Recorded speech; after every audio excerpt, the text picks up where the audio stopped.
So let's talk about holistic wellness, right? Yes. The ability to balance the discipline and the protocols to strengthen mind, body, and spirit, and how they work in tandem, right?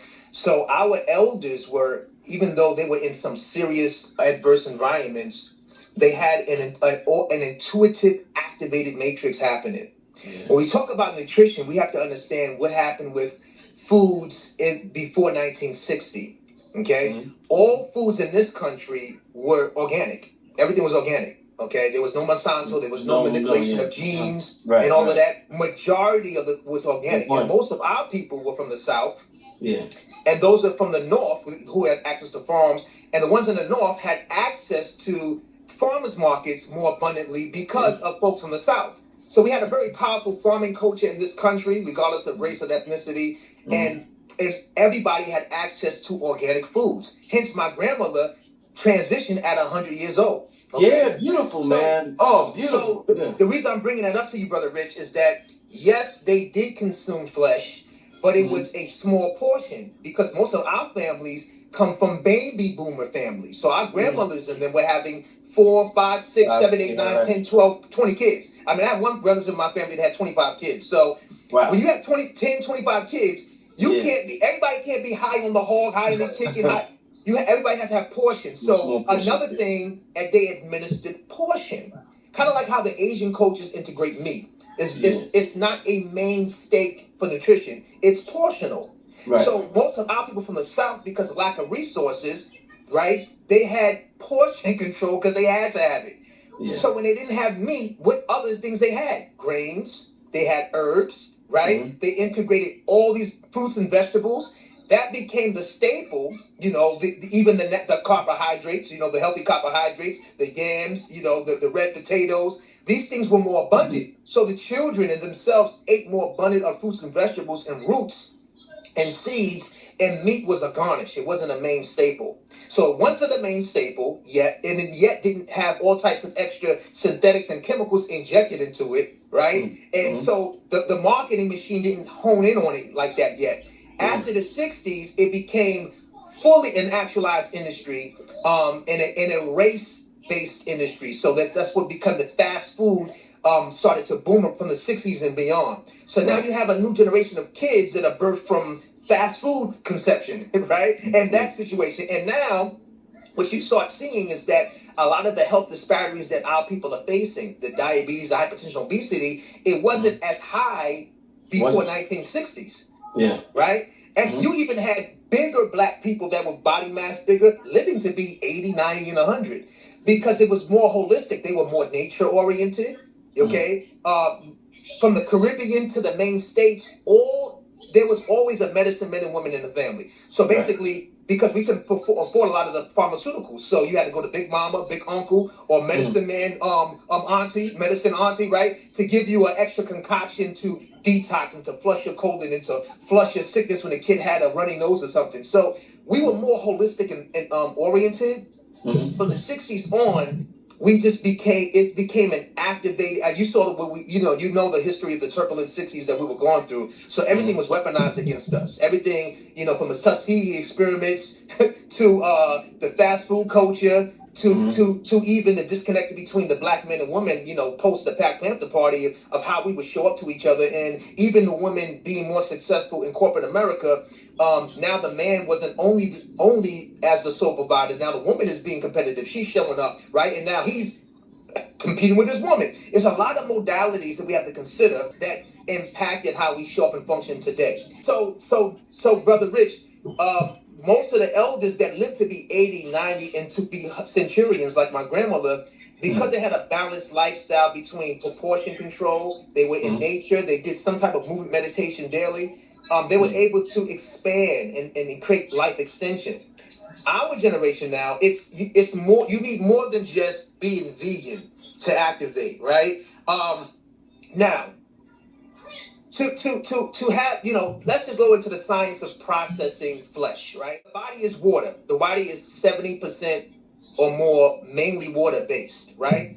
So in order to have the body function at an optimum level, it needs movement. That's why the doctor will always say you need to eat more fruits and vegetables, because the fruits and vegetables are water, are water-based.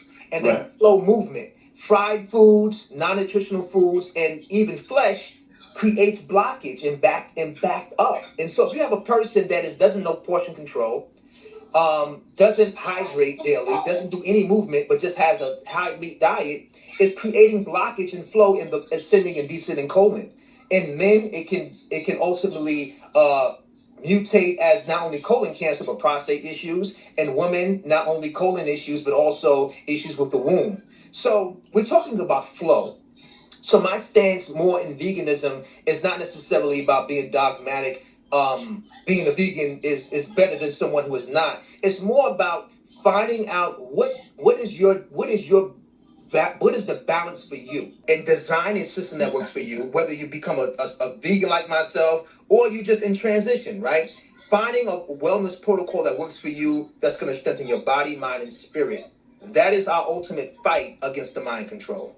And become fully the unleashed X-Men and women, the superheroes and sheroes, the gods and goddesses in this physical time-space continuum that we can create and co-create into life that is which we want it to be, regardless of the outside chaos, distractions, and as Brother Rich said, the universal mind control, right? So either you're going to have control of yourself, or you're granting control of yourself to the atmosphere, right? If there's no in between. You're either going to be the master and the masteress of yourself and find ways to navigate what that looks like for you. It doesn't have to be perfect, but creating and systemizing a daily regimen, protocol, and accountability that you can go to strengthen yourself so you can better deploy and navigate in life, right? If you don't take heed to these disciplines, now you're subjected to what Brother Rich calls is a universal mind control. These protocols that are set up to use us, not for our highest and wisest, but for the benefit of the oppressors, take and stake into our well-being. By being disciplined stewards of our intuition and our sixth sense, we are able to unplug from the matrix and navigate it according to how we see fit to show up in our lives. Okay. I'm gonna close out with some herbs that can be taken to strengthen your nerves, for your sensitivity, your neurons, your mind, and your consciousness. We're gonna start with herbs for the nerves. Herbs such as valerian, VALERIAN, valerian, chamomile, CHAMOMILE, and passion flower. Okay, these herbs provide acute relief to the nervous system and nervous tension. Okay, so also additional for those that have problems sleeping and resting, and tapping into that dream state. You can mix chamomile with lavender and make it as a tea, and have that, I would say, at least 1 hour to 45 minutes before you rest, to really calm your nervous system into the rest so that you can be more sensitive to the dreams and the channels that are coming forward. Now, so we talked about herbs for the nerves, right? Now let's talk about ashwagandha.